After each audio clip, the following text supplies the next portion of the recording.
कि अजपा जाप के लिए भगवान से प्रार्थना करो। कभी कभी एकांत में उनके स्तोत्र हैं, गुण हैं, उनको गा गा कर रो, उनसे प्रार्थना करो, हे दीन बंधु मुझे अपना अखंड भजन दे दो, जो चाहिए सब प्राप्त हो जाएगा। भजन से क्या नहीं प्राप्त हो सकता। एकांत में बैठकर रोने से, ऐसे प्रतिदिन जब आप नियम बना करके प्रभु से प्रार्थना करेंगे। मीराबाई जी ऐसा ही करती थी, रात्रि में गिरधर से बात करती थी, प्रार्थना करती थी। नारायण स्वामी जी कह रहे उपासक ये बिल्कुल ध्यान रखे, यदि नाम सिद्ध करना है तो झूठ बोलना शपथ पूर्वक त्याग दे। झूठ नहीं बोलूंगा, सत्य बोलना इस अजपा जाप के लिए निहायत जरूरी है, निहायत जरूरी है। प्रार्थना है, काहे को मलिन करे जिह्वा। जब हम भगवत मार्ग में चल रहे तो ये याद भूल जाती है हमें कि हमें सत्य ही भाषण करना है, असत्य नहीं बोलना। ये हमें भूल जाते हैं। क्यों भूल जाते हैं? क्योंकि माया का ऐसा प्रभाव। अगर हम भजन के प्रेमी हैं, भजन बढ़ाना चाहते हैं, तो हम झूठ क्यों बोले?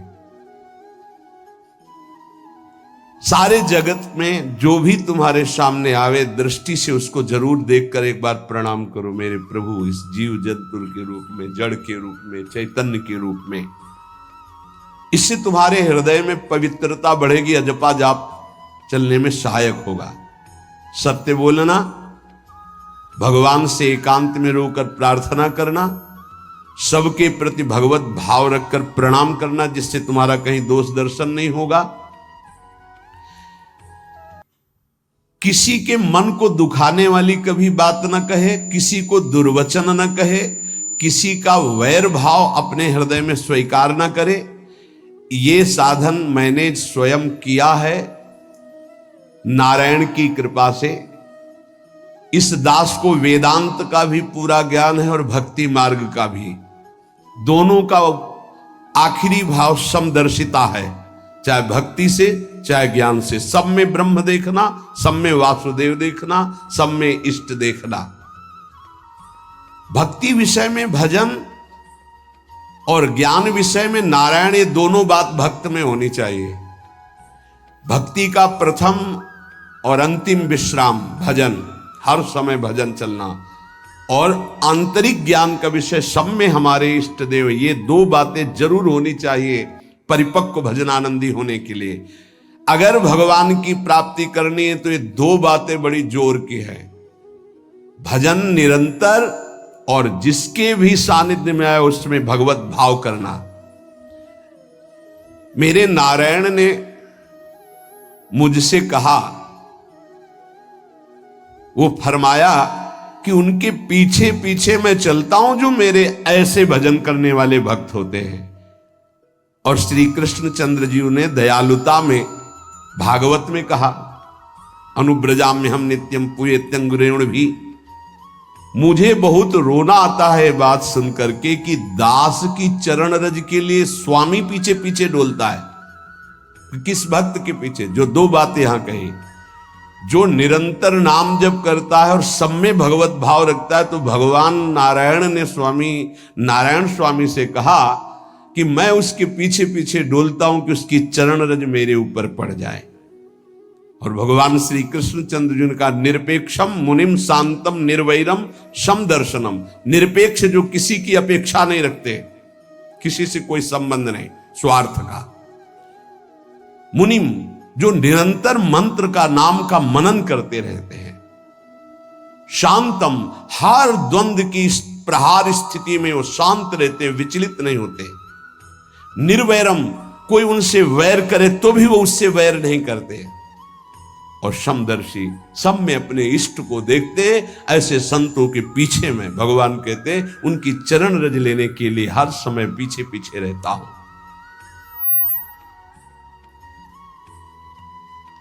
अहिंसा परमो धर्मा शास्त्रों में वर्णन किया गया है। इसलिए किसी भी जीव को कष्ट नहीं पहुंचाना है। गर्दन झुका करके रास्ते में चलना सीखो कि नीचे कोई जीव तो नहीं दब रहा हमारे पैर से। शरीर को सावधानी पूर्वक, किसी को दुख न पहुंच जाए मेरे शरीर से। वाणी को संभाल कर, किसी के हृदय में बाण ना लग जाए, वाणी का बाण ना लग जाए। बाहर का प्रहार तो सहा जाता है, लेकिन जब हृदय में शब्द चुभता है वचनों का, ये बाण खरकता रहता है। किसी भी जीव को कभी मारना नहीं, वो तुम्हें नुकसान नहीं पहुंचाएगा। गीता वाटिका में सांप निकला, फण वाला कोबरा। राधा बाबा ने कहा देखो अभी केवल हमने देखा है, अगर और लोग देखेंगे तो आपको पीड़ा पहुंचा सकते हैं, इसलिए एक लकड़ी उठाई और कहा मैं रास्ता बना रहा हूं, आप इधर से चले जाओ। ऐसे किया सांप ने। सब में भगवान है। अगर हम भगवत भाव करते हैं तो निश्चित वहां से कोई विरोध नहीं होगा। जब हम भगवत भाव करते तो सर्वात्मा भगवान वहां विराजमान, कैसे आक्रमण करेंगे। जैसे रत्नावती जी के लिए माधव सिंह ने जंगली शेर पिंजड़े में बंधवा कर वहां लाए और ऊपर से बालकनी से पिंजड़े का ऐसे खींच दिया गया, शेर बाहर निकला दहाड़ता हुआ। और वो पूजा में थी ठाकुर जी के। संतशाला में बहुत से संत विराजमान थे। दासी ने कहा महारानी सावधान, सिंह। आरती करने जा रही थी, मुड़ी और कहा नहीं सिंह नहीं, नृसिंह, हमारे भगवान नृसिंह देव पधारे। और थाल लेकर मुड़ी तो जैसे सीधी गाय ऐसे खड़े हो गए। तिलक लगाया, आरती की, प्रणाम किया। सिंह घूमा और छलांग मारी ऊपर, जो बालकनी में राजा के पार्षद उसको बंदी बना करके लाए, सांप को फाड़ और जंगल में। किसी संत को, रत्नावती जी को या किसी को वहां कोई क्षति नहीं, लेकिन जो उनकी क्षति के लिए लाए थे उनके लिए वो सिंह, इनके लिए वो भगवान नरसिंह।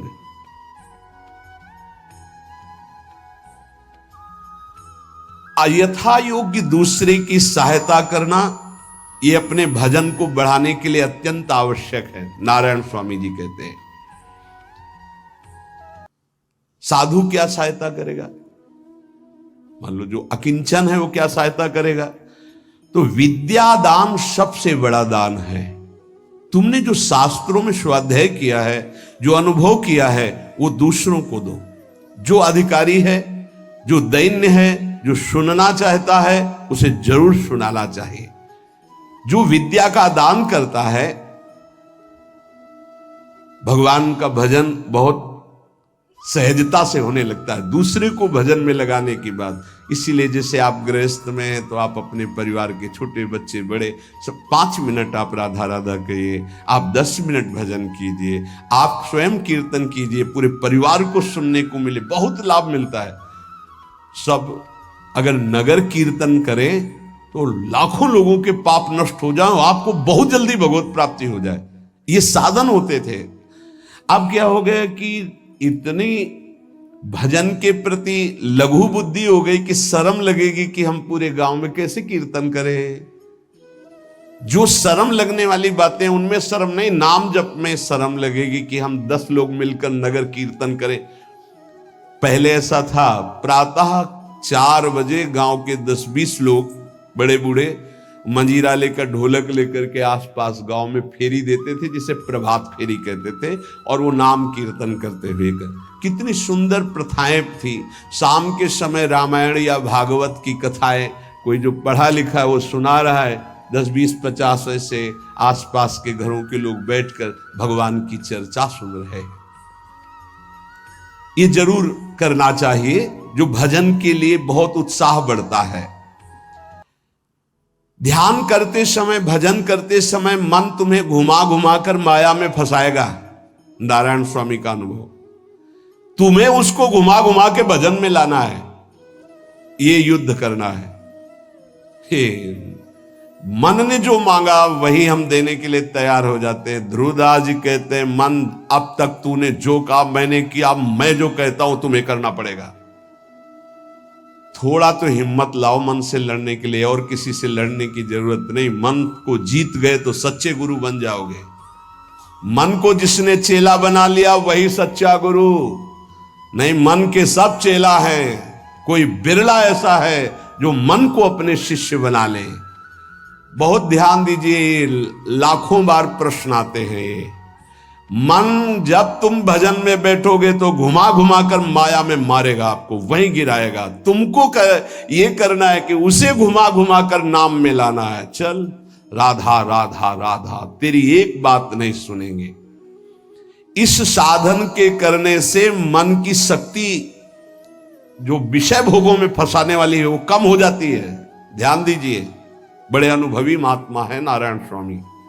बार बार जब आप अपने मन को संसार की तरफ जाते हुए से घसीट कर नाम में लाएंगे तो कमजोर पड़ जाएगा और वो तुम्हारे अधीन होने लगेगा। मन जिसने अधीन कर लिया वो साक्षात भगवत स्वरूप हो जाता है। मन मारिया तन बस में की ना, हुआ भरम सब दूर। बाहर से कछ दिखत नाही, अंदर चमके नूर। आपो त्याग जगत में बैठे नहीं किसी से काम, उनमें तू कछु अंतर नाही। संत कहो चाहे राम, वो भगवान का स्वरूप हो जाते हैं। मन की प्रत्येक स्फुरणा पर ध्यान रहे, वो तुम्हें संसार की तरफ घुमा घुमा कर मारेगा, तुम्हें घुमा के नाम में लाना है। ये साधन तुम्हें अजपा जाप में स्थित करेगा। मन रूपी दर्पण को साफ करना है। जो जो वासना आवे उस वासना को नहीं भोगना है। इससे मन रूपी दर्पण साफ हो जाएगा। जैसे जैसे तुम वासनाओं को भोगते हो वैसे वैसे मन के ऊपर परत चढ़ती चली जाती है मल की, और जैसे जैसे तुम वासनाओं को नहीं भोगते हो तो मन निर्वासनिक होता जाता है। भोगने से सुख नहीं मिलेगा, ना भोगने से सुख मिलेगा। भोगने से शांति नहीं मिलेगी, ना भोगने से शांति मिलेगी। त्यागात शांति अंतरम। अब बहुत बुरा बैठ गया है ये हमारे हृदय में कि हमारे मन में जो आए वो भोग मिल जाए, हम सुखी। बड़ी कृपा। बोले जब से भजन शुरू किया बड़ा चमत्कार, जो चाहते हो जाता है। दुर्भाग्य, ये कोई सौभाग्य है? जो मन चाहे वो पूर्ण हो जाए सौभाग्य नहीं है। फिर वो तुमको अधीन करके जो तुम नहीं चाहोगे वो भी करवा लेगा। सौभाग्य है कि मन जो चाहता है वो हम नहीं करते। जो शास्त्र में लिखा है गुरु आज्ञा, वही मन की बात मानते हैं।